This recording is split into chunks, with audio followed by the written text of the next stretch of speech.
About 2 weeks ago, several Americans were riding around in Haiti inside of a car with multiple fake license plates and automatic weapons. Of course, they were later apprehended by police and they turned out to be mercenaries, and then on the orders of Washington, they were returned to the United States.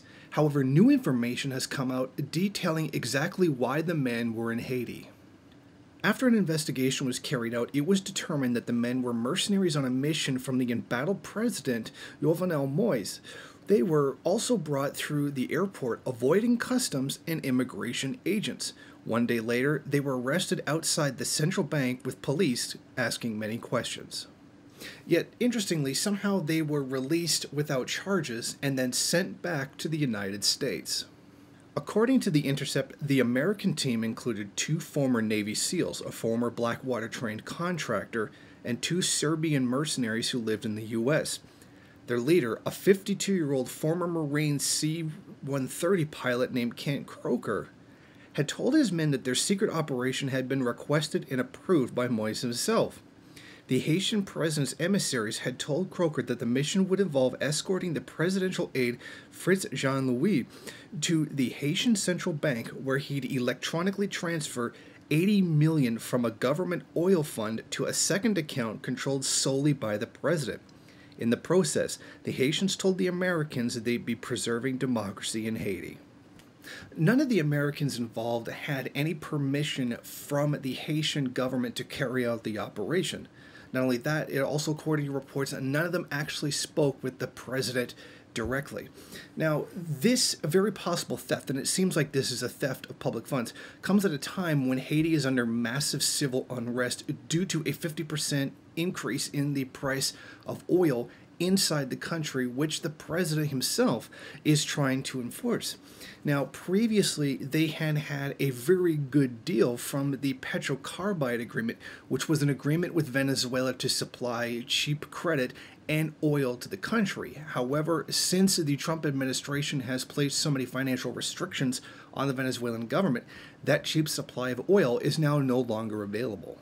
The Americans were told that the petrocarbide fund is controlled by Moise, Saint, and the central bank's president Jean-Baptiste Dubois. Because of this widening political rift between the president and the prime minister, that arrangement left the $80 million effectively frozen, according to the person with direct knowledge of the operation. Leconte and Jean-Louis told the Americans that by moving the money into an account, Saint and Dubois could not access Moise and could more effectively lead the country. Hence, the promise that they would be supporting Haiti's democracy. Now, in order to hide the president's connection to this operation, which makes the whole thing very suspicious, he used his business partner, Gesner Champagne. Now, in exchange for doing this for him, he would give him a contract for a nationwide telecommunication contract to Prebo Rishi Haiti, the engineering and construction company that Leconte and Champagne ran together. Now, it's very obvious that corruption is very widespread in Haiti, as it is with many developing nations. Now, it's interesting to note that he's a U.S.-backed president. Like, essentially, the guy running Haiti right now is essentially U.S.-backed. And it seems that there may be a bit of a power struggle going on inside the country due to the massive civil unrest due to the oil prices in the country that were caused by the United States placing financial restrictions or financial sanctions on Venezuela. In other words, the United States is undermining their own puppet.